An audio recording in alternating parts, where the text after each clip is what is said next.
Hi, it's Kelly Scott here to show you what we'll be doing this week in the ForeverStrong Finisher at Fulton Kettlebells. Last week, I demonstrated the movement that I call getting into base, and it was basically a jiu-jitsu inspired move of being able to get down onto the ground and back up with very stable footing. This week, we're going to show two ways to progress that. Some people picked it up very quickly and they were ready for something a little more cardiovascularly challenging, and others were still really struggling with getting this hip sliding through and then being able to swivel that hip back out quickly. So this week we're going to do some progressions and regressions for standing into base. And at the end of this video, we're going to go ahead and recap the instructions from last week, just in case you missed it. All right, let's get started on first how to make this a little easier for those of you who are tripping over your feet a little bit. The easiest way to start with this move is to start with two hands. And I'm going to call these your goalposts. So you're just going to go ahead and get your solid foundation with your two hands here. My feet are still wide and my heels are still on the ground. We're always looking for a structure that is going to be the most solid if you're going to get not blown by the wind, so to speak.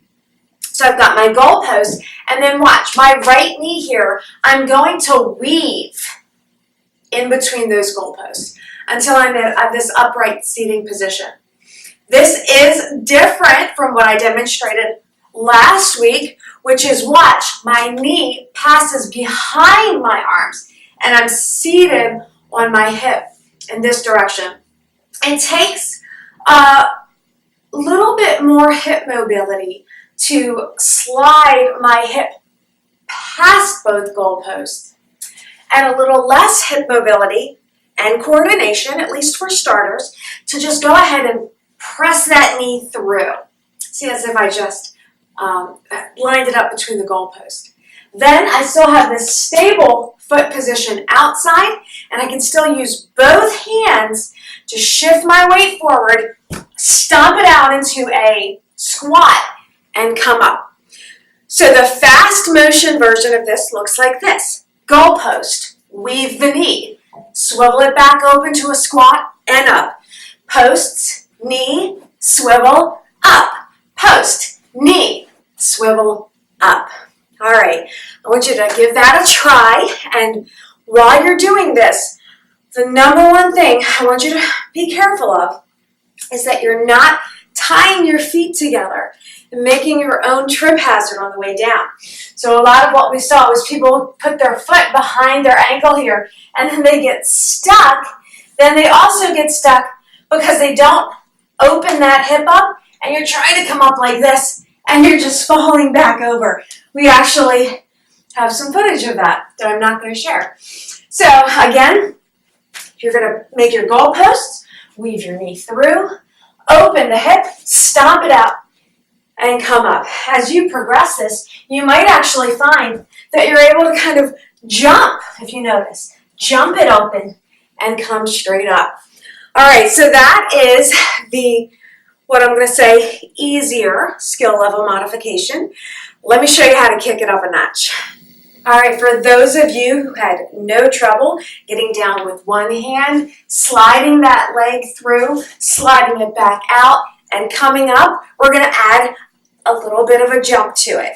So it's going to be down, slide through. I do want your hip to touch the ground. That adds effort to the movement, and we're trying to be less efficient so we can burn more fuel during this movement. So your hip comes down, then you're going to go ahead and swivel it out, jump it up, and then right back down. Right hand, right kick through, swivel it open, up, back down.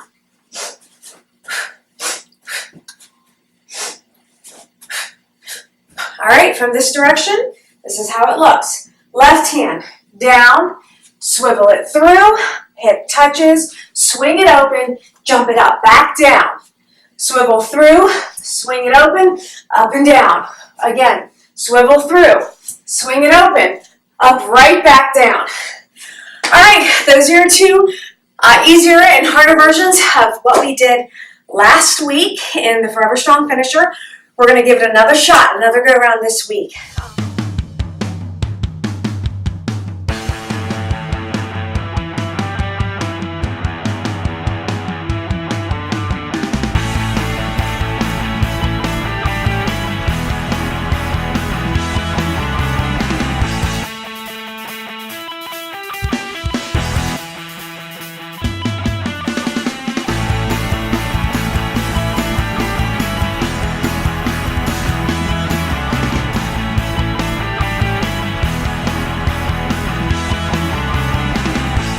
All right, well, that's it for this week. Look around. I'm doing this on carpet. You can do this outside. You can do it on your living room floor, anywhere. You can get 15 minutes to do a high-intensity interval training workout that is going to make you feel amazing. So take away all those excuses and try this. Now, this movement I'm excited about because it was inspired by the Women's Empowerment course that I took through Gracie Jiu-Jitsu in Clarksville, Gracie, Maryland. You can, if you're interested, get in touch with me and I'll get you in contact with my friend Mike Stewart who runs the gym. I highly recommend it. Since I've been learning Jiu-Jitsu, I've learned that Jiu-Jitsu and kettlebells should get married because they're the perfect combination between strength and conditioning and then functional movement with concepts that you can actually use in real life. So learn this move, get a great workout, and then do something really cool with it. See you next week.